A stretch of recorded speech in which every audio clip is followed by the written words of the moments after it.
இன்னைக்கு ஆடி 18, அதாவது ஆடிப்பெருக்கு. உங்க வீட்டில் எல்லாரும் செலிப்ரேட் பண்ணிட்டீங்களா? நீங்க காவிரி ஆத்தோட கரையில இருக்கிற ஊர்ல இருந்தீங்கன்னா கட்டாயம் செலிப்ரேட் பண்ணியிருப்பீங்க. ஆடிப்பெருக்குனா என்னன்னு தெரியாதவங்களுக்காக ஒரு சின்ன விளக்கம். பொதுவா நதிகளுக்கு பெண்கள் பேர் வைக்கிறதும் நதிகளை தெய்வமா வணங்குறதும் பழங்காலத்துல இருந்தே வழக்கம். தென்மேற்கு பருவக்காற்று காலத்துல பெய்த மழையால ஆறுகள்ல புதுநீர் பொங்கி வரும்.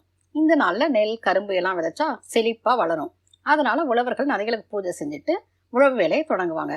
தமிழ்நாட்டில் ஒகேனக்கல் நீர்வீழ்ச்சியில தொடங்கி பூம்புகார் வரைக்கும் ஆடி 18 சிறப்பாக செலிப்ரேட் பண்றாங்க. புதுசா கல்யாணம் ஆன தம்பதிகள் காவிரியை கும்பிட்டு புது மஞ்சள் கயிறு கட்டிக்குவாங்க. ஸ்ரீரங்கத்துல புகழ்பெற்ற அம்மா மண்டபம் படித்துறையில தங்கையான காவிரிக்கு அண்ணன் ஸ்ரீரங்கநாதர் சீர்கொடுக்கும் நிகழ்ச்சி வெகு விமரிசையா நடக்கும்.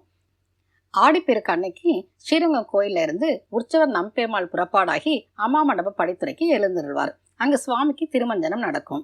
மாலை வரை பெருமாள் அங்கு வீற்றிருப்பார். பெருமாளின் சீதனமாக தாலி பொட்டு, பட்டு மற்றும் மங்கள பொருட்கள் ஆற்றில் விட